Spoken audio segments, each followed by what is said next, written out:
guys, welcome back to the channel. Got a couple hours after work today for me to come out here and work on the road building project. So I've been clearing out this area to build a road. Basically what I found is, since this has been woods almost all of its life, there's a lot of topsoil and overburden here. And I'm working on basically stripping everything off to get it down to this subgrade. So I've done that to a decent extent through here. You can see I got a bunch of topsoil here to strip off. I'm going to use the skid steer real quick to do that. And I'll just take all this, I'm going to stockpile it up the road somewhere. We're not going to use that. We're going to take this curve that goes off to the right to direct our traffic through there. Other than that, some updates on this project. Been out here for a little bit working on this, so I'll maybe roll in some B-roll so you can see what's going on. Got a culvert we need to set. I've cut drainage down through there. Finally, it's flowing a little bit. There appears to be a spring up here on this side because it just keeps filling with water even though we haven't had rain in a while. Anyways, I'm gonna cut a ditch all the way through there, proper one eventually. Come down here to this catch basin, catch the culvert, send it downhill that way. But tonight, given the amount of sunlight we have left, we'll just strip off this topsoil, move some of that overburden up the hill, get it out of our way so we can continue to work back here and eventually put a fine grade on this before we eventually put a surface on there that might be stone or something else. We'll get that figured out. The skid steer is nice and muddy along with my excavator over there because we've been back here playing in the mud now for a couple weeks. So I'll wait till we're done here before I give them a bath. But I'll go ahead and set you up on a tripod, get some of that lovely time lapse going for you. And we'll at least try to get all this part cleaned up here before it gets too dark to see. Let's do it.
I got that part picked up a little bit. Now we'll try to come through here and get some of these little ditches and divots out that I made with the excavator bucket and just make this look nice. And got some nice dry weather and sunny weather for the next week, warm as well. So that should do a good job of drying it out. Still a little bit wet out here, but once this stuff dries, it really dries like concrete. So I think the flatter we can make it, the less water resting on top of it, the more it'll dry, the harder it'll get, the better it'll be for a road base.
quick work.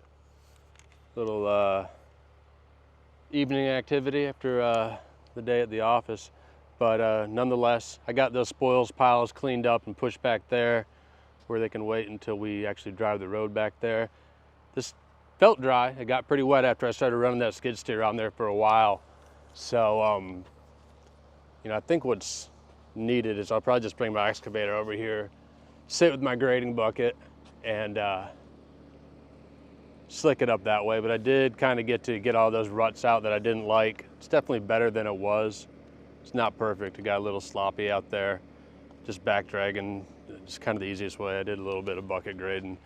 That soil was pretty hard to work on, and I wanted to bite right in and dig holes in it. So took it kind of easy, back dragged it, slicked it up. Warm, dry weather, so this should all kind of harden up like concrete by tomorrow, I'm hoping. Definitely a wet spot over here and a low spot right here that need to be addressed.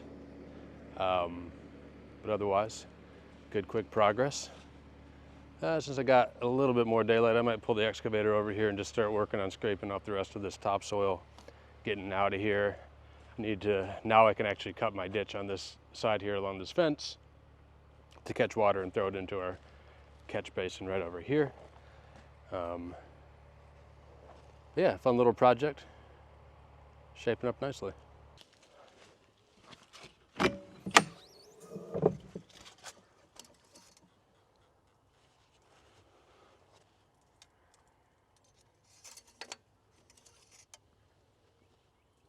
All right, we're on the money with the oil. The oil looks good. Got a service checklist up here, so I just rolled on the 100 hours that I put on here. So spark arrestor, empty spark chamber if equipped. I don't know about that. I'll have to look for it. Check and adjust the V-belt, replace as needed. That's on the E26. This is a E45, so I don't know if that applies here. So nothing to do at 100. The next big interval is 250.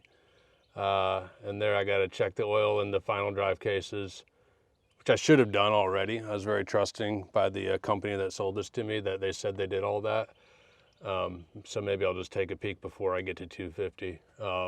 Change engine oil and filter. So we've got about 150 hours before I need to do anything on this. Hydraulic fluid's in good shape, right at level where it needs to be. Take a peek at this air filter. I never do that. Let's see what we got.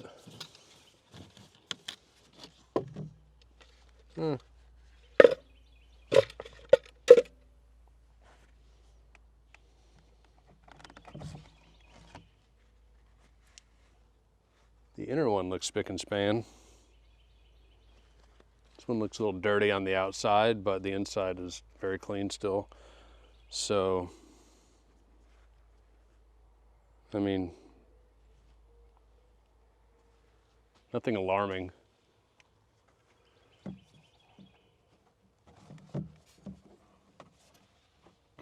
This says, top.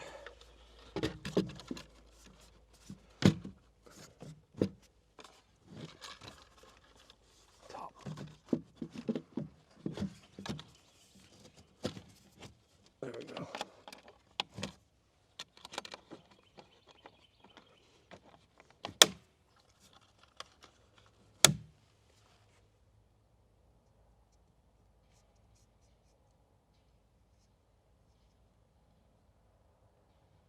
Yeah,